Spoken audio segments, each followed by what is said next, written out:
प्यारे बच्चों, कैसे हैं आप लोग। आज हम एक और महत्वपूर्ण क्वेश्चन पर डिस्कस करेंगे। क्वेश्चन देखिए क्या है।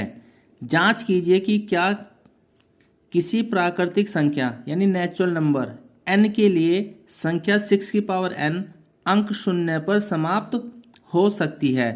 क्वेश्चन ये कहता है कि कोई भी प्राकृतिक संख्या ले लो। प्राकृतिक संख्या मतलब 1 2 3 4 5 6 कोई भी संख्या ले लो और उसे यहाँ पर पुट कीजिए। तो 6 की पावर n1 रखेंगे तो 6 की पावर 1 आ जाएगा, n2 रखेंगे तो 6 की पावर 2 आ जाएगा, n3 रखेंगे तो 6 की पावर 3 आ जाएगा। तो जो भी संख्या हमें प्राप्त हो रही है उस संख्या को अगर हम हल करें तो हल करने के बाद क्या सबसे लास्ट में शून्य आ जाएगा, ये क्वेश्चन में जांच करने के लिए बोला है। अब देखिए कैसे हल करते हैं। यहाँ लिखते हैं हल। देखो बच्चों, इसमें एक शब्द आया प्राकृतिक संख्या, जो मैंने आपको पहले भी बताया है। प्राकृतिक संख्या को हम कैपिटल N से प्रदर्शित करते हैं और ये संख्याएं होती है 1 2 3 4। इस टाइप की जितनी भी संख्याएं होती हैं वे सब प्राकृतिक संख्या होती हैं। मेरे ख्याल से आपकी ये बात समझ में आ गई होगी। अब थोड़ा सा कुछ एक्स्ट्रा समझने का प्रयास कीजिए। जैसे मेरे पास एक संख्या है 10, एक संख्या है 100 और मान लीजिए एक संख्या है हमारे पास में 120। अगर इन संख्याओं को देखें तो इनके लास्ट में शून्य आया है। तो जब इनके लास्ट में शून्य आया है तो इन सब में कोई कॉमन बात जरूर होगी। उस कॉमन बात को ही हम ढूंढते हैं। सबसे पहले हम इनका प्राइम फैक्टराइजेशन करते हैं। 2 से करेंगे 5 आ जाएगा और 5 से करेंगे 1 आ जाएगा। 2 से करेंगे 50, 2 से करेंगे 25, 5 से करेंगे 5 और फिर 5 से करेंगे 1। 2 से करेंगे 60,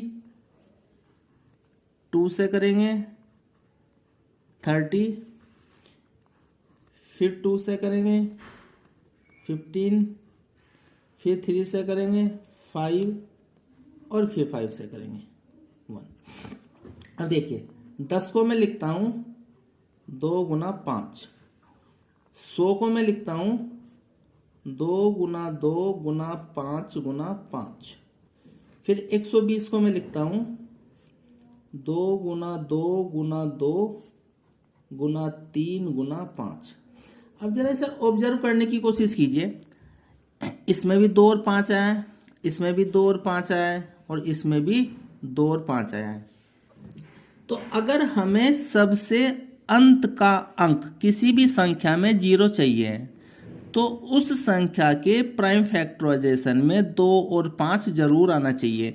अगर किसी संख्या के प्राइम फैक्टराइजेशन में 2 और 5 नहीं आता है तो उस संख्या का अंतिम अंक कभी भी शून्य नहीं होगा। एक और एग्जाम्पल देखिए। जैसे आपने एग्जाम्पल लिया 36। 36 को कीजिए 2 से कीजिए 18, फिर 2 से कीजिए 9, फिर 3 से कीजिए 3 और फिर 3 से कीजिए 1।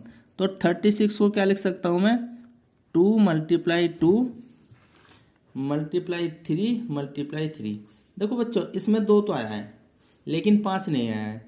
तो इसका मतलब यह है अगर हम इस संख्या की गुना करें इन सब प्राइम फैक्टराइजेशन की तो इससे जो संख्या प्राप्त होगी उसमें कभी भी अंतिम अंक शून्य नहीं आएगा। जैसे आपको दिखाई भी दे रहा है कि अंतिम अंक शून्य नहीं है। मेरे ख्याल से समझ में आ गई होगी। तो एक नोट लिख लेते हैं। किसी भी संख्या का अंतिम अंक शून्य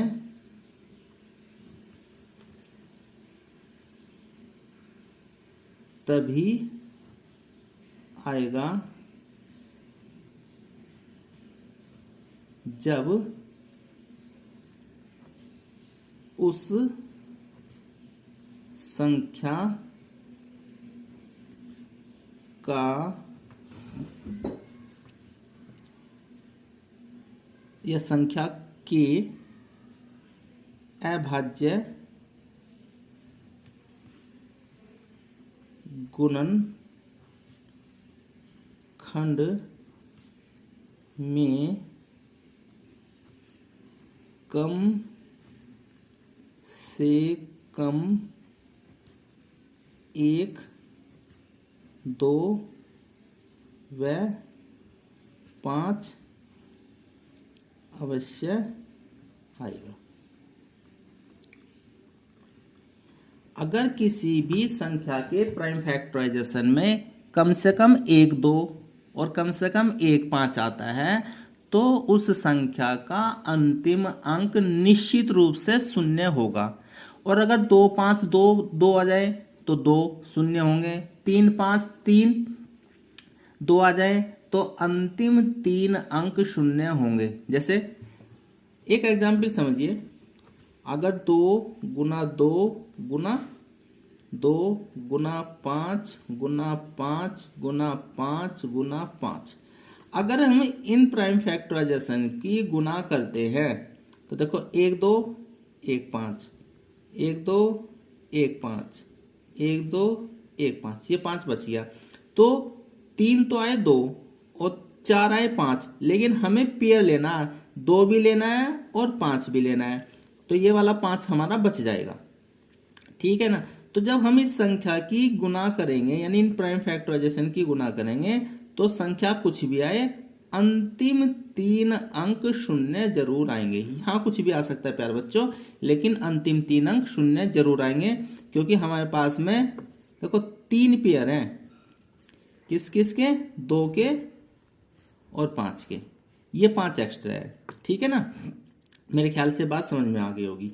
अब हम क्वेश्चन को देखते हैं। क्वेश्चन में कहा है 6 की पावर n की बात करिए, तो 6 को मैं क्या लिख सकता हूं? 2 गुना 3 की पावर n। इसको पे आगे सोल्व ऐसे कर सकता हूं, 2 की पावर n और 3 की पावर n। मेरे ख्याल से बात समझ में आ गई होगी। और n किसको बिलोंग करता है? कैपिटल N को। देखो प्यारे बच्चों, मैंने पहले भी बताया था, इसका मतलब होता है बिलोंग्स टू।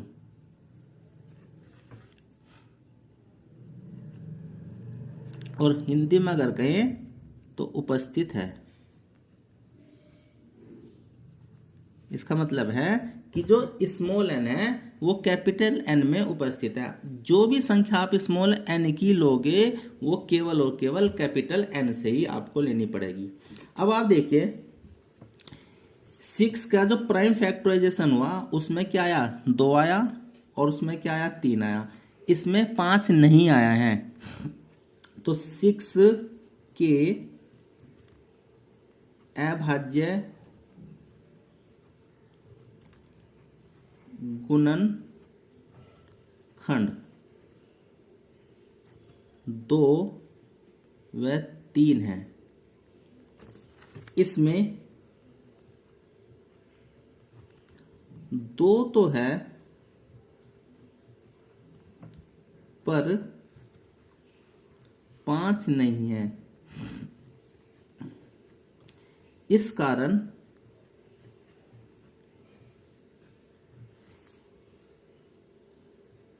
n का कोई भी मान रखने पर 6 की पावर n का अंतिम अंक 0 नहीं आएगा। यही आपका क्वेश्चन का हल है। मेरे ख्याल से बात समझ में आ गई होगी। अब इस टाइप के 2-3 क्वेश्चन मैं आपको दे रहा हूं, आप उनकी प्रैक्टिस कीजिए। समझ में आ गया प्यारे बच्चों?